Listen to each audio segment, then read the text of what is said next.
menampilkan atau akan menjelaskan tentang pemrograman pada Python. Sebelum itu, maka perkenalkan, nama saya Reta dan teman-teman saya. Perkenalkan, nama saya Saskia Amalia Putri. Saya Isha. Saya Nadira. Saya Andro. Saya Syakir Fatimah Zahra. Dan saya Rahma. Di sini saya akan menjelaskan tentang bahasa pemrograman Python. Bahasa pemrograman tingkat tinggi yang dirancang supaya mudah dibaca dan dipelajari. Python terkenal karena mudah dibaca, simpel, dan fleksibel, sehingga cocok untuk pemula maupun programmer berpengalaman. Python sering dipakai untuk banyak hal, misalnya membuat aplikasi menggunakan framework seperti Django atau Flash. Yang kedua, analisis data memakai library seperti Pandas atau NumPy. Yang ketiga, otomatisasi tugas script untuk mengerjakan pekerjaan berulang otomatis. Dan yang terakhir, pemrograman game memakai Pygame. Nah, sejarah dan perkembangan Python. Python diciptakan oleh seorang programmer Belanda bernama Guido van Rossum pada akhir 1980-an, dan implementasi pertamanya dirilis pada Desember 1989 di Centrum Wiskunde dan Informatika di Amsterdam.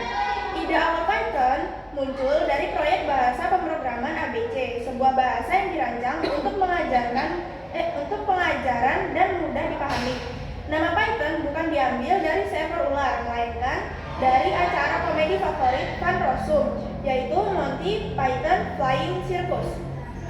Nah, perkembangan utama Python adalah yang pertama, Python 1.0 pada tahun 1994. Versi ini memperkenalkan fitur dasar seperti modularitas, penanganan error berbasis pengecualian, dan lambda yang menjadi fondasi bahasa ini. Yang kedua, Python 2.0 pada tahun 2000. Diperkenalkan fitur baru seperti list comprehension dan sistem garbage collection yang lebih efisien.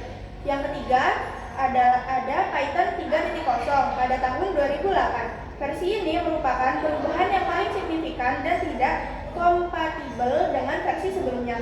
Python ini dirancang untuk memperbaiki kelemahan pada versi 2.0, terutama dalam hal encoding teks dan struktur sintaks.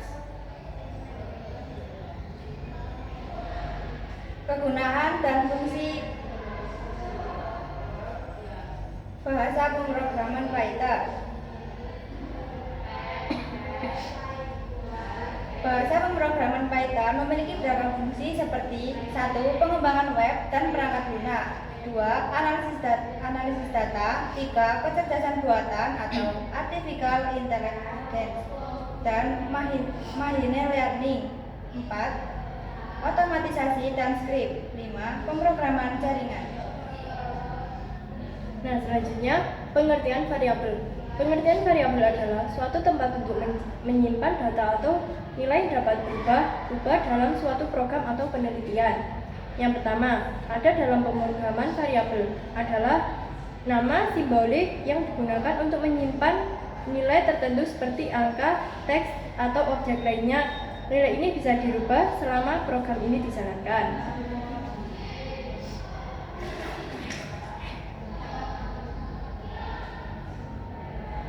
Pengertian tipe data. Tipe data adalah sebuah klasifikasi nilai dalam program yang menentukan jenis nilai, apa saja yang dapat disimpan oleh sebuah variabel, serta operasi apa saja yang bisa dilakukan pada data tersebut. Tipe data penting karena membantu kompiler dan sistem komputer untuk memahami bagaimana data akan ditafsirkan dan digunakan memastikan pemrosesan yang benar, mencegah kesalahan. Yang pertama, ada dalam pemrograman variabel adalah nama simbolik yang digunakan untuk menyimpan nilai tertentu seperti angka, teks, atau objek lainnya. Nilai ini bisa dirubah selama program ini dijalankan.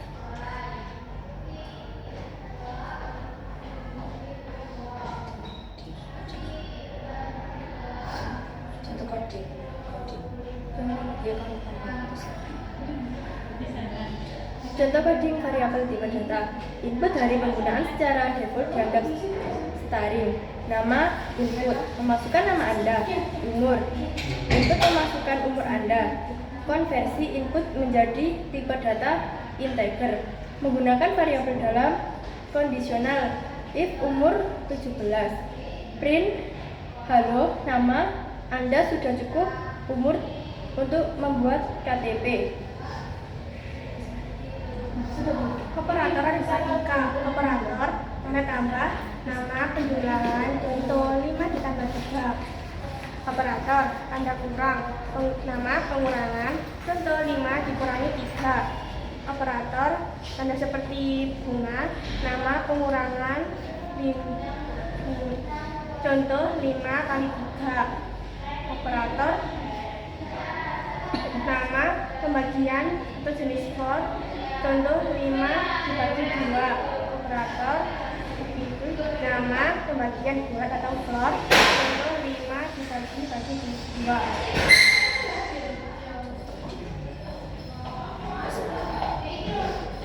Untuk coding operator aritmatika.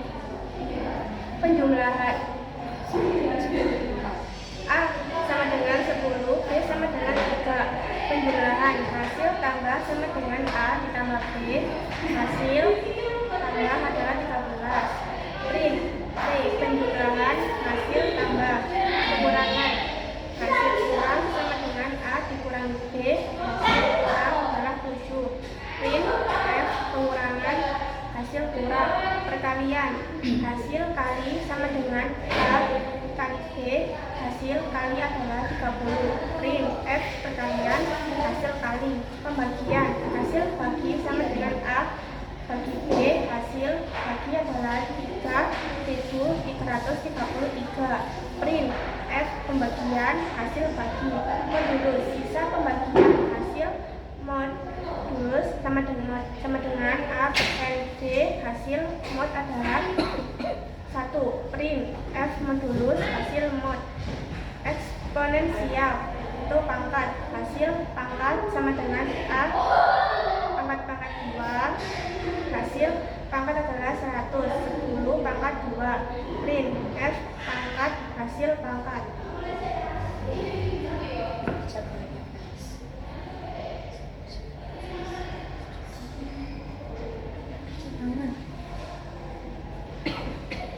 Selanjutnya, percabangan if-else. Percabangan if-else adalah salah satu struktur kontrol dalam pemrograman yang digunakan untuk mengambil keputusan. Dengan if-else, program bisa memilih perintah mana yang dijalankan berdasarkan suatu kondisi atau syarat.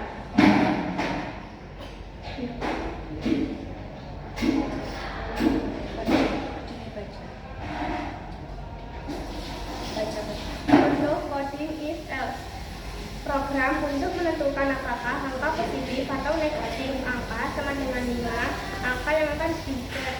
If angka 0, print angka tersebut positif. Eksekusi jika kondisi benar. Else, print angka tersebut negatif. Dieksekusi jika kondisi salah. Pengerjaan for and while. For and while adalah jenis ulangan loop dalam sistem yang digunakan untuk mengeksekusi blok kode berulang kali.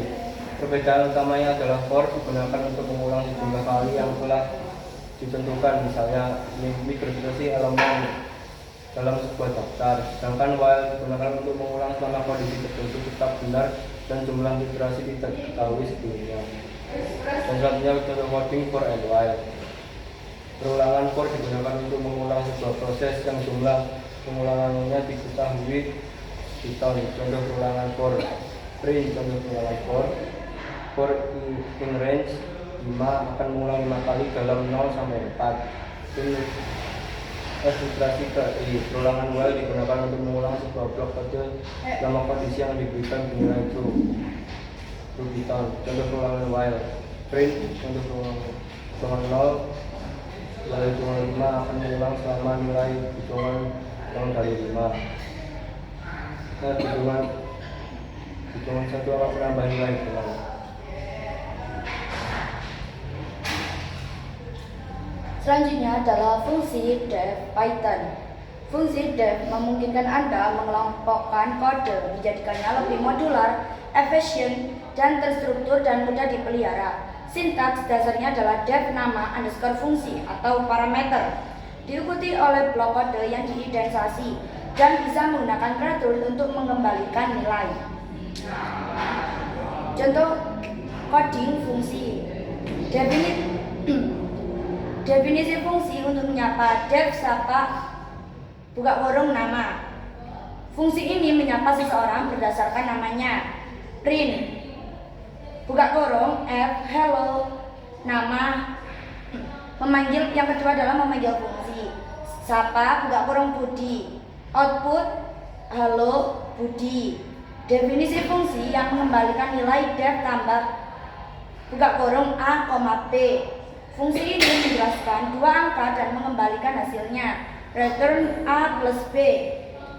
Selanjutnya memanggil fungsi dan mencetak hasilnya. Hasil underscore jumlah sama dengan tambah buka kurung 5,3. Print buka kurung hasil underscore jumlah. Output 8.